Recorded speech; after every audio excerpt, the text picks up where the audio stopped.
lovely people out there. It's time with the midwife. We have met this week and it's greetings from the team Tammy Sisters. I am your host Tammy Senior, and today I'm going to discuss the harmful practices in pregnancy with you. I would like you to subscribe to our channel, leave a comment, press on the notification button so that anytime we upload a video, you'll be able to get a notification and then watch. Today our topic is harmful practices in pregnancy, and I will start with illegal drugs.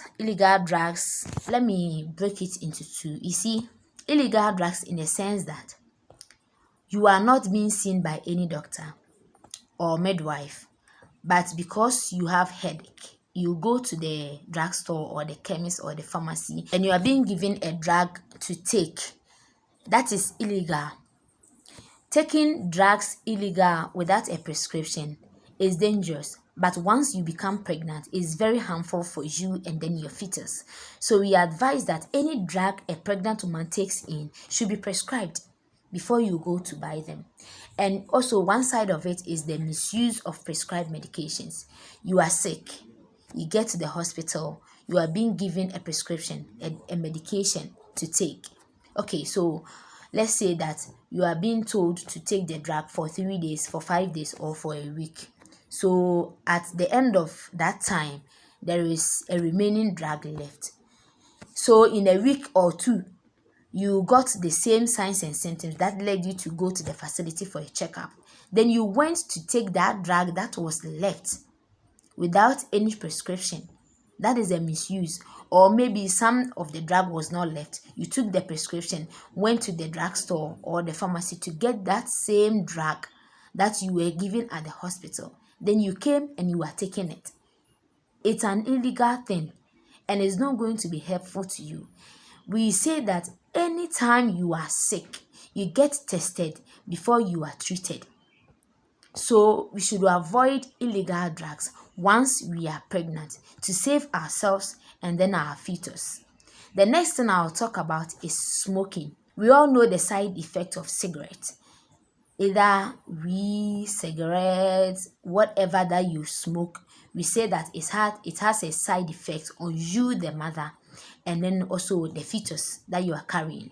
Aside you having a heart disease or a lung cancer, the effect can also be on your fetus. You can get preterm labor.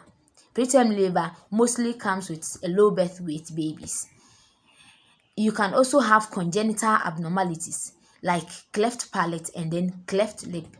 You don't wish to carry your pregnancy for 9 months and see that your own doings and your own actions are going to have this effect on your baby. Congenital abnormalities is going to be a burden on you, the mother, and the baby is going to suffer. You always have to watch your baby suffer because of your own practices that you did. So we are advising that once you are pregnant, smoking itself is very bad and it should be totally avoided. Once you are pregnant, smoking is not helpful. The next thing I'm going to talk about is taking in too much caffeine. Caffeine in a little quantity is okay for you, but too much of everything is bad, as we already say. So if you are fond of taking too much caffeine or anything that has too much caffeine in them, we advise that you desist from them because it may cause you to lose your pregnancy or it may cause you to have a low birth child. Lifting of heavy objects in pregnancy too, we advise that you desist from them because it can cause you to lose your pregnancy or preterm labor. So anytime you are pregnant, we should have a close relative who will be around us, who will assist us in some petty things that at least this heavy lifting objects will be avoided, because in the long run we are all seeking to have a healthy baby and then a healthy mother. So let's avoid lifting of heavy objects. Drinking of alcohol, as I already said, alcohol has the capability of crossing the placenta to affect your baby. So if you are pregnant and you are fond of taking alcohol every day, you are not doing any good to your baby. It's going to harm your baby in the long run. and this is not going to be a positive side. Your baby will come out and be having fetal alcohol syndrome, and this are going to be shown when the baby has these health conditions like seizures. There will be poor developmental growth, there will be congenital abnormalities, physical abnormalities. When you compare your baby to other women who were not taking alcohol during their pregnancy, you see that your baby will be lacking so many things.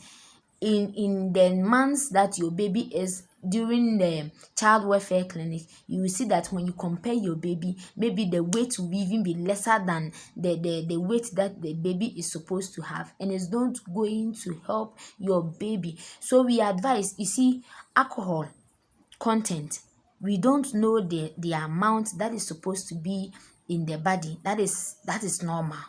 There is no research backing this. So what we advise is that once you are pregnant, stay off it completely to save yourself and then your baby. It is advised that pregnant women are supposed to exercise, okay? But there are some exercise that are very strenuous, and at the end of the day, it's going to have effect on you or the baby. So we advise that some of the common and then simple exercise that you can do is when you wake up, you are sweeping your environment, you are sweeping your room, it's an exercise.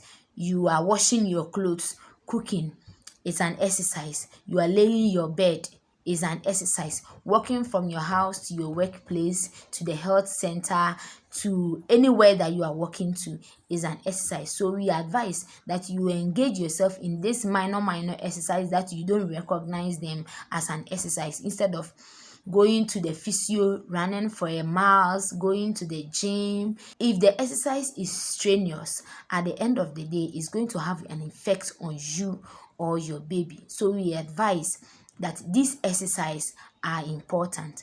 The next thing I'm going to add to it is that some pregnant women come to the facility, take the routine drugs, get to the house and leave the routine drugs, and then will be doing local concoctions. Some too mix the local concoctions with the routine drugs. At the end of the day, they will come in with fetal distress, meconium stain liquor. Is a very wrong practice that we do. Let's take very good care of ourselves, because we all wish that at the end of the day you will deliver safely, go home with your baby. That is every midwife or every doctor's dream. But you taking the routine drugs, you will not take it, and you will go home and be doing your own concoction. They will mix the concoction and come. At the end of the day, you see that fetal distress will set in, meconium stain liquor, and it's a whole lot. At the end of the day, if you are going home without a baby, to me it's very sad, and it's something that I don't wish for any pregnant woman.